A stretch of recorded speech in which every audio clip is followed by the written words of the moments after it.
There ain't no business I know. The lights and the cameras, the stars and the glow, the stage and the music, the lights and the show. Yeah, the show must go on, and I'm ready to show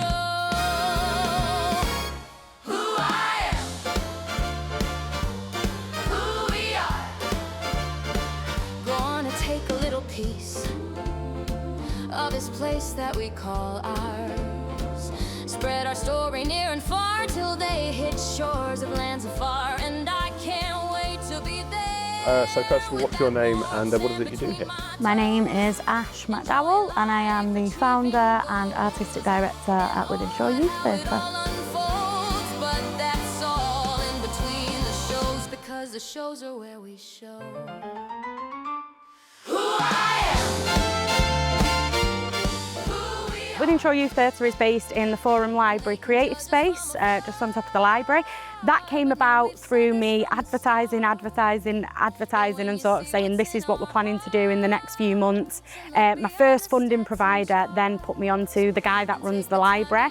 We had a conversation. I told him about, you know, how I wanted it to not be financially dependent, and they very, very, very kindly gifted me the space to use each week. So that's how we ended up there. Maybe you'd start to understand. We're here today to do the age 15 to 18 showcase. So what that is an accumulation of everything we focused on in the previous module: musical theatre, acting through songs, script work, improvisation, devising, and it's just a showcase of non-linear scenes and snippets from, you know, different musicals and stuff to showcase to their adults and families what they do with their time when they're with me on a Sunday. How important do you think it is that things like Wythenshawe Youth Theatre continue within an area like Wythenshawe? I think it's really important. I think that, you know, these kind of grassroots youth theatre and Amdram and all across the board kind of organisations help to provide our young people with skills that will set them up for life. I think academic skills are really important, but I think that social skills, especially now in a time where mental health issues are so prominent within our young people, you know, these skills set them up from being sort of 5, 6 years old to be confident, resilient, you know, leadership skills, working collaboratively, all of that stuff that you cover without them even knowing, especially at that age, will help to set them up for the future. So it sounds like what you're really kind of talking about here isn't just about the drama side, which we'll go into, which is, you know, there's a lot of talent in Wythenshawe, but also in terms of it's an investment in the future of these young people within the kind of the world of work. So what would you say to people who believe that doing drama is a luxury rather than something that could maintain vital skills? Yeah, I mean, drama, I'm really big on this, and I always say for them, for the young people, the show is probably the most important thing, because that's their opportunity to get up in front of their people and their friends, family, and kind of show and what they've done and get that standing ovation, and that's great for them. For me, I think as the artistic director here, that's the least important thing to me, is the end product. My most important priority is that journey to get there. And I think that, you know, I've said it before and I'll say it again, I think there's a lot of lack of education in terms of the skills that you cover in these kind of places and how they can impact an individual and shape them moving forward. So yeah, I think it's just really important to educate yourself on what we actually do, and I'm sure many organisations like myself would say the same, but anybody who feels like they have a gap in their knowledge for this kind of thing and how it can impact young people, come along, take a look, get involved, see what we cover.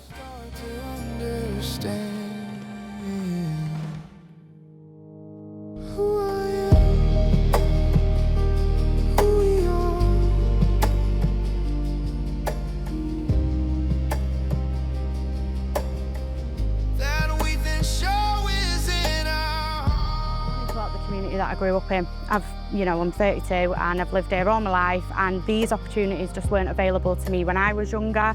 You know, we're a low socio-economical area, and my passion was really how can I get this group of people who may not be exposed to them opportunities in that situation. So my one passion was that I didn't want to charge. I didn't want to charge for the sessions. I didn't want them to have any barriers of sort of experience in being creative, especially not financial ones. There was no opportunities in my area when I was younger, and I didn't know it at the time, because you are just a young person asking your parent if you can go to a certain place. And my mum had to send me to creative places that were outside of the area, and I didn't know, but she had to financially sacrifice to send me there. And as you know, an 8, 9, 10-year-old, you don't even consider that. But now as an adult, reflecting on that and having conversations with my parents and kind of understanding the sacrifices that were made when I was younger, I was like, wait a minute, I don't want anybody to have to sacrifice just so their child can be creative. To me, every child should be able to be creative. So yeah, I went to things that were out of the area. I then did my training, I did my degree. I've just done my master's degree. I went into directing professional theatre, directing university and drama school projects, freelance work here and there, and then I was like, right, okay, how can I make this community thing happen? How can I help these young people? How can I get this so that they can walk through my door and experience this without having to rely on financial stability? So I absolutely grafted, if I'm honest with you, to make people believe in my dream, make people believe in the vision that I could see. And I put funding bid after funding bid, and eventually, you know, then people believed in me, and here we are.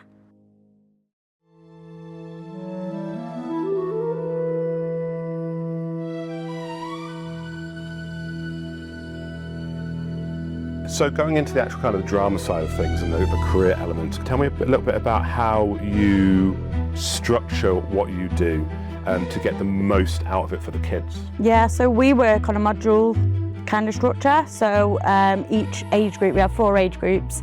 Each age group works on a different module, and then we kind of rotate that throughout the academic year. But age appropriate.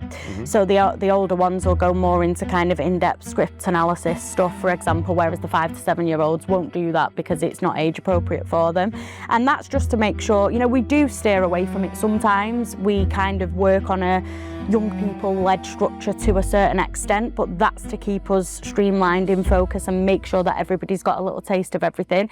It also helps us to identify what they like, because I want to work with them. I want them to be able to steer the ship at times, and especially when it comes to showcases and stuff. So that helps keep us and my staff sort of in a line of, right, okay, they've had a taste of that and everybody's done a little bit of everything. So we like to work with modules and then figure that out as we kind of go as well. Story near and far till they hit shores of lands afar, and I can't wait to be there. I've always been passionate about giving access to the arts to the young people. I think it's absolutely imperative that young people get to, you know, experience the skills that you get through being creative. I think they're transferable to any walk of life. It's hugely important. I think also you've got parents that might understand the importance or might be encouraging of them going to somewhere like this. But equally, you know, you've got a lot of families that don't understand how important it is. They don't understand that it's not just about getting on stage and performing. It's about building skills such as confidence, resilience, you know, being able to manage your nerves, being a risk taker, handling rejection, facing rejection, all of these skills that can be transferred into life. I think that there's not enough awareness and education on actually what them skills are when you're at drama club or whatever that might be.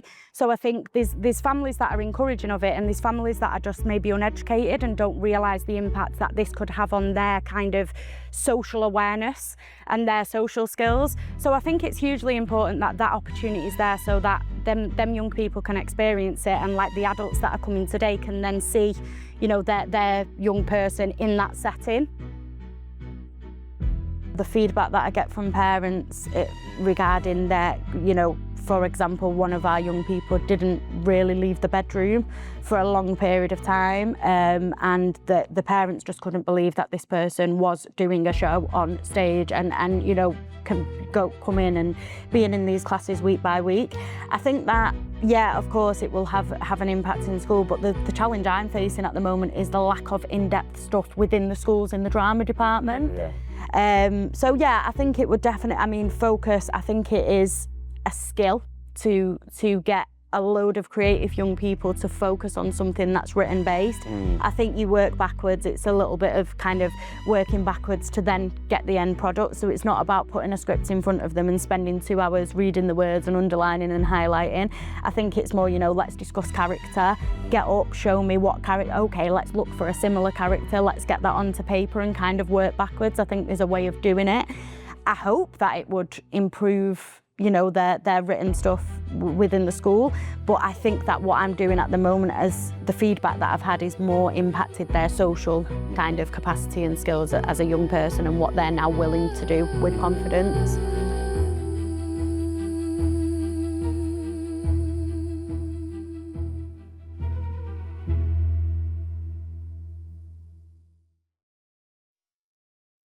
So first of all, what's your name and what are we doing here? My name's Beatrice and I don't know what we're doing here. In terms of what do you do here in the Wythenshawe? So first of all, what's your name and what is it you do here? So my name's Beatrice and we do acting, singing and dancing here. Wonderful. So tell me a little bit about how did you get started in the Wythenshawe Youth Theatre? So I came there on the first day and so at the first we did some games. We got to know each other and did like name games. And then on the second day, some games, and then we started to do some songs. And also we're doing some pieces right now. So we've got one Shrek and one Home Alone. And it's really fun because you decide the roles and you even it out with everyone. And it's just really fun to do the acting. So I think we're gonna do a showcase, I'm not sure. But it's really fun and I feel like it's boosted everybody's confidence in singing, acting and dancing. My name's Gabby and I do acting and performing arts with Ash. I think it's really important because if you're just doing it in school, then you're not getting that experience to like practice it on the outside. And I think it's important that it's here for kids, not even to just go and practice the skills, it's so they can actually socialise and they're not just, you know, getting like hanging around like civic and stuff and they're getting called like, oh, they're getting called scally just because like they're hanging around. It's actually giving them a place to go and even if because I struggle to make friends, and by joining Wythenshawe Youth Theatre, I've made more friends than I actually would think I would have. So. And in terms of your own kind of confidence and your own skills, how has it helped you to develop, and how do you think it will help you to develop further?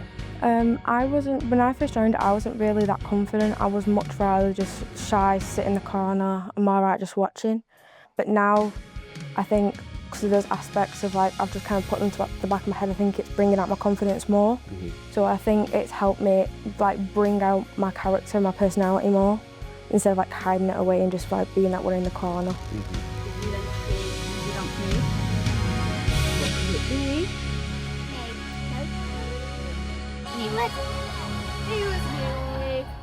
Okay, swap over.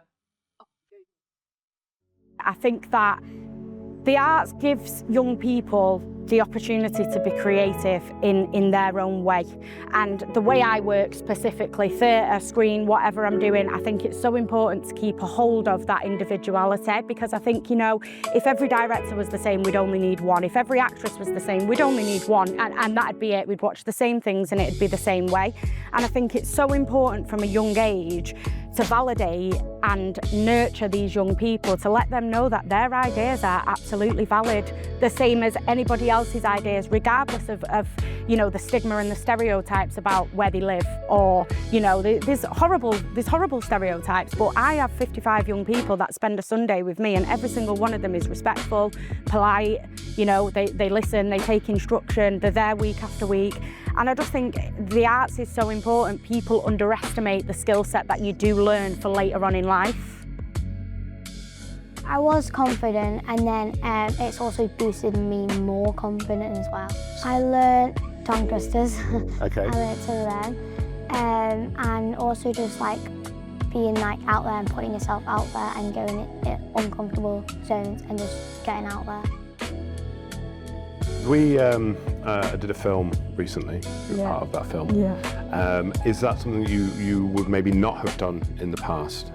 I wouldn't have done it. To be honest, I wasn't even thinking of doing it. But then when I spoke to my mum and then I spoke to my friend about it, and obviously because she had done it with me, and I'm like, do I do it? Because I don't want to end up being on it, and it just makes me feel like really self-conscious. But then when I'd done it and I actually seen it, I felt, oh, like, this is like a good thing I can have on my CV. It's like, gives me that experience that if I go into a workplace in the future, I can say, oh, I've had this experience, so it just gives me that bit more like a push for it.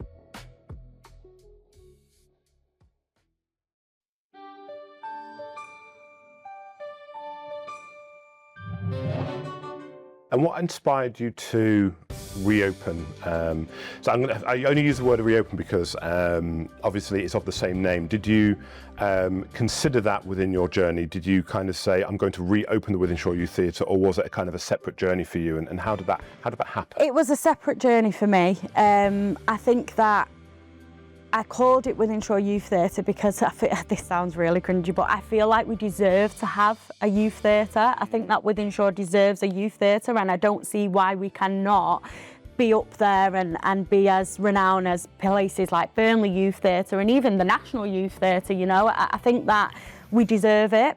I didn't want to put my name on it. I think that this is made by the community, it's for the community. I didn't want to start calling it Ashes Dramatics or whatever, you know. Yeah. It just was never a thing, and I just felt like this, I wanted people to know that it was Wythenshawe. I'm proud of that. I want people to say that place, to say that name again, as cringy as it sounds. I don't think hiding behind another name of some, you know, posh sort of conservatoire style name, it's not what we're here for. We are Wythenshawe. This is what we do. This is our youth, and this is what I want to do going forward. So no, it wasn't I'm going to kind of hang on to that legacy, although it is great because people can tell me stories like yourself from times that I've gone. But I think that this was about me going, actually, we deserve this, and we are Wythenshawe, and this is what we're now going to do.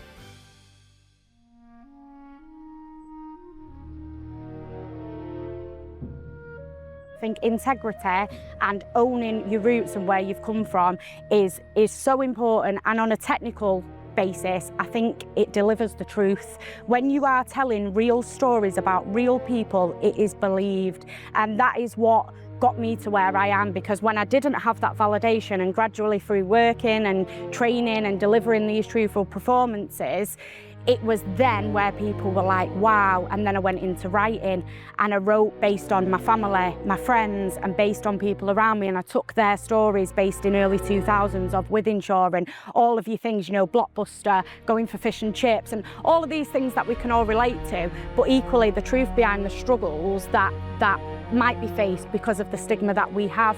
You know, why are we not the same as any other person? Who said that, and why? So yeah, very important. I think with high school, it's sort of just, you're doing it just sort of for the fun of it, and you're doing it just because it is like what the Board of Education has said that you have to do. Rather with Wythenshawe Youth Theatre, I think it's more like a professional setting, and it is preparing you for what life would be like as a professional actor and like a professional performer. So I think the aspect of having that professional setting is important. It's preparing you to go to that workplace and preparing you to, you know, like act mature rather than your school. It's just, you're just doing it for a bit of fun. You're doing it with your mates. There's not many people that are wanting to do it, and people are dropping out. Rather with here, it's just like, you know, like, this is what you're doing. You're going to do it at this time, at this date, and we want you to do it in this way. It gives you more of that like direct, like, this is what you're going to do, rather than in school it's like, oh, we're just going to make this change, or we're making this, and it's not very set in stone. It's not very organised. It's more like chaotic, if you get what I'm saying. But you've got that structure. Yeah. Something I hold really close to my heart is the misconceptions, and even in professional settings, even after I'd done my degree, I still face the kind of, you know, the detriment element of where I've come from, and that kind of thing of, you know, can you rely on her? Is she reliable? Is she outspoken? You know, does she want to fight even? You know, those kind of misconceptions. And to me, it's just crazy. I think that people who are trying to sort of change this and change the way that our young people are perceived, I think that these two things go hand in hand. You know, I have had so much feedback off parents where they have gone, oh my God, she doesn't usually come out of a bedroom and she's singing a solo to me in the living room, or on a Sunday he would usually be out with his mates until, you know, whatever time, and I'm like, where have you been? And I don't really know, and I know that he's spending them hours with you, and he's coming home and he's researching and he's learning lines, and I just think that's imperative to them and changing them. And that time, I believe, that time with me on a Sunday is time well spent to change their mindset, and every Sunday I give them something to focus on for the next Sunday. So the time that they're not with me, I would like to believe that at least a small percentage of it, rather than being, you know, out and about and bored and on the streets doing not much, they are in there and they're researching musicals, or they're researching films and, you know, cinema techniques, or whatever it is we've done that week. And I think that if that can have a domino effect throughout the week, and, you know, they can say to their mate, you know what, it's pretty cool there, it's actually not so bad, it's not what I thought it was, great. And there's nothing better for me. The most rewarding thing about doing this is you will get someone, because Wythenshawe youth, I love them. You know, there's no filter, they tell you how it is, they tell you what they're feeling, and that's great. And they will say to me, oh, my mum's just said I've got to come here. You know, she's seen it advertised and she said, go on, I'll go in Asda and you go and try it. And they're the kids that stay, and they're the kids that would have never, ever, ever have thought, I'm going to go to a theatre group, you know, if that wasn't there.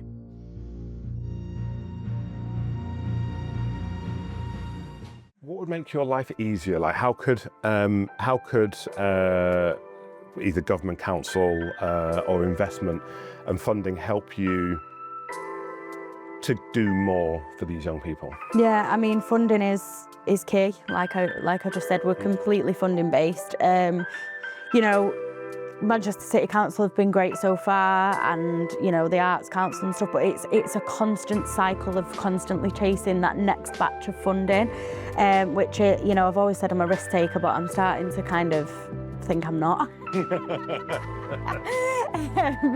But I mean, funding is a great help. The amount of funding that I get is dependent on what I can actually do, how many extra modules we can have, how many practitioners we can have coming in from outside to do kind of specialist subjects, acting for film, filmmaking, stuff like that.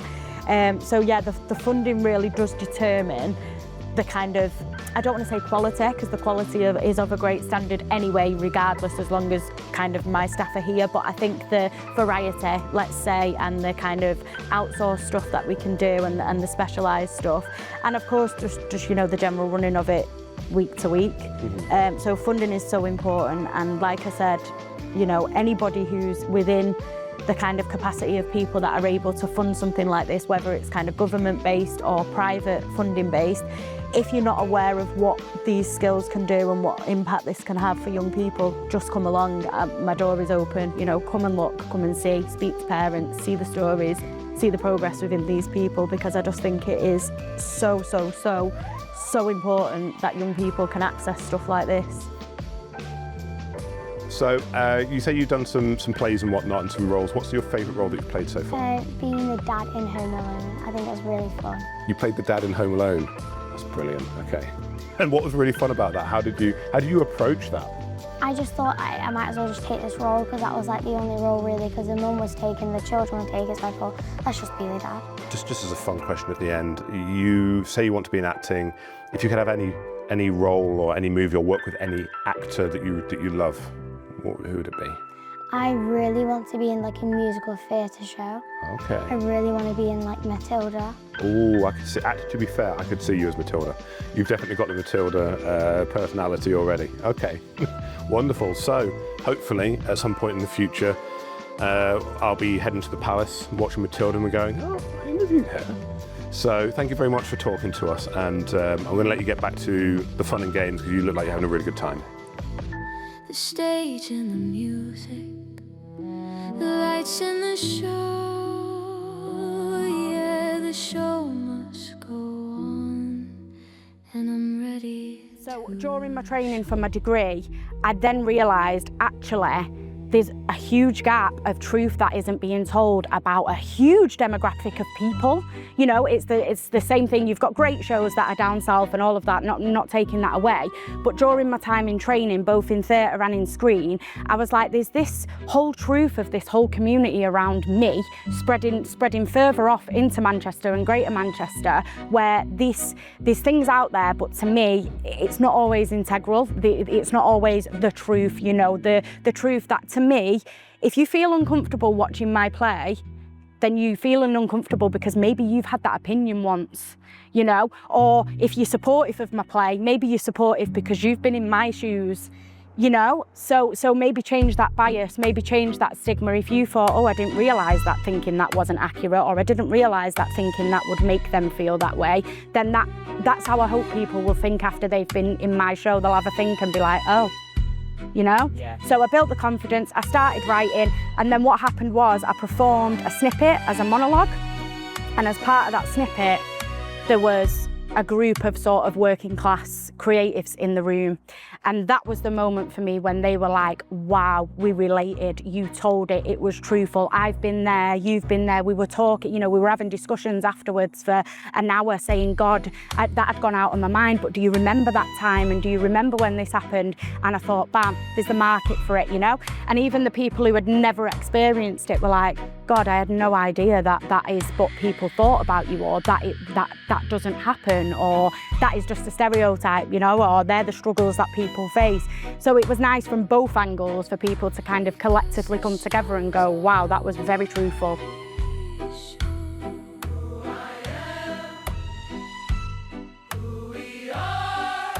And they can judge us from afar, but no, we've said this from the start, that when you see what's in our hearts and look beyond the stats and charts and take the time to listen more and leave assumptions at the door, could Wythenshawe be redefined? Maybe you'd start to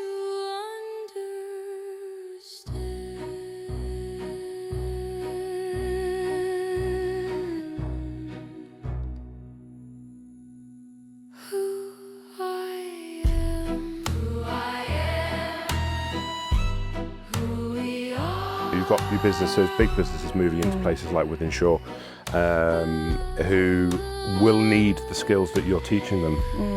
How can we convince them that this is something that they should be looking at and that they should be interested in? If I'm honest, I don't think we can convince. I think we need to show. I think we need to demonstrate. I think we need to work collaboratively with these people and these organisations and invite them along, whether it's to the sessions each week, whether it's to the shows at the end, you know, whether it's to kind of this sort of setup where we speak about it and it's a conversational process. But I think that convincing, the evidence of sort of convincing hasn't always been effective. And I think that to get them in the room, get them in the space, you know, invite their young people that they might have at home, see how they impact from it, see how they benefit from it. I think that, for me, would be the most effective way.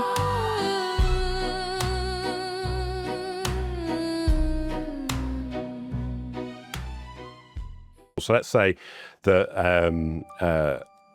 Wythenshawe is given the care and attention it needs. I think it's more than just money. Yeah. I think it's real care and real attention and understanding. In 10 years, how do you think Wythenshawe could be different from what it is now if it's given what it needs? Yeah, I think that Wythenshawe could be, I mean, I think Wythenshawe is a really great place for the best part of it. First of all, let me just clarify that. But I think that one thing I love about Wythenshaweans is the realness. It's the kind of the heart that most people tend to have, regardless of their situation, whether, you know, they've done great things or not so great things in their life. I think we're real. I think we know where we stand. We're honest people. And I think that given, like you say, money's not everything. I think that some people just need guidance. Some people need, you know, a lot of the skills that we do here, actually, this kind of stuff, even as adults. But I think that Wythenshawe could be a really successful place, because I think what we have in Wythenshawe is we have the ability to dream big, no matter how your life's gone. I think that we have great ideas because of that. You know, there's a lot of really great imagination. Even I'm not even talking here in the youth theatre, I'm talking, you know, Bob that you speak to at the shop. And I think that there's this, if we had this guidance and this kind of validation, I think a lot of the time is validation, to dream big, be inspired, be inspiring. I think that as a whole, Wythenshawe could be a really great place because of those kind of fundamentals that we've got as people, that realness. I just think it's such a real place. And that's important. You can't teach that. You can't teach somebody to have integrity. I say it all the time. It can't be taught, and I think that we have it for the best part of the people within our community, for sure. And you mentioned trying to convince people of your dream. Let's say that the funding wasn't an issue. Yeah. And Wythenshawe Youth Theatre could be the pinnacle of what you dream it could be. Yeah. What would that look like? So that would look like a purpose-built building with an in-house theatre.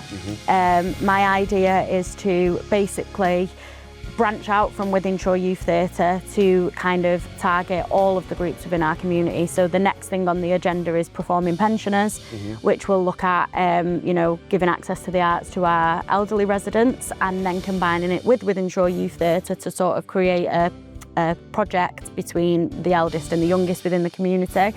I think that a lot of the elderly have a little bit of a stigma around the younger. They won't go, I know my own granddad won't go out after dark and things like that. So my aim is to kind of collaborate these two groups and let them know that actually not everybody's the same. And then I want to do Arts for All, which will be for young people that cannot attend independently. So they may need a parent or a carer to come with them.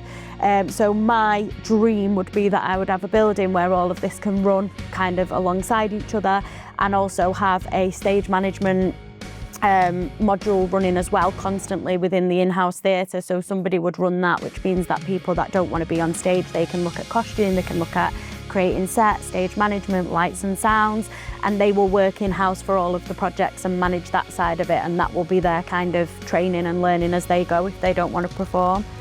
So yeah, but big dreams. Sounds like, I mean, I think it's an incredible dream.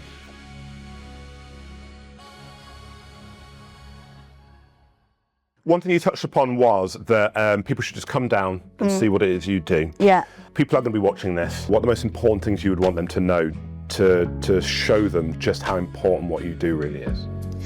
I would want them to know that this can teach your young person not only to be a performer, but to be a all-around kind of person that I think it's important that young people can rely on themselves, and for me that involves all of the skills that we talked about before. It involves being able to work well as a team, work as a leader, know when to let other people have a voice but know when to put your voice forward, when to be confident, resilient, to face rejection, to fear rejection, to embrace rejection, all of this stuff. I think that parents need to know that this isn't about getting on stage and performing. In fact, we have young people that don't get on stage and perform at all. They're involved in the backstage elements of it. This is about making your young person be a more confident and well-rounded and, you know, shaped person for the future, even if they go on to work in the police or as an accountant or wherever they might end up. I think these skills are really important. And also, it's free, guys, you know, it's free. Send your child, go to Asda, you know, go to Asda and let your child pop in, but just give it a go. Come out, it's not what you would think, you know. I think that's what a lot of people say, wow, it's not what I thought it was, which is the most important thing, I think. I think you're doing a really, really important job, and I think I would say thank you from my perspective, and also from the community as well. I think the community would be behind you 100%. Thank you. And I can't wait to see more of what the Wythenshawe Youth Theatre does, because for me, I'm being biased here, but what you do here for me, because it was so vitally important to helping me to develop from where I was, which wasn't a particularly great place. I know the power of the things that you do here, and I really hope that it continues. Thank you. Thank you very much. Yep. Amazing conversation, guys. Wonderful. That's beautiful. Is that all right? Excellent. That was really nice. Thank you.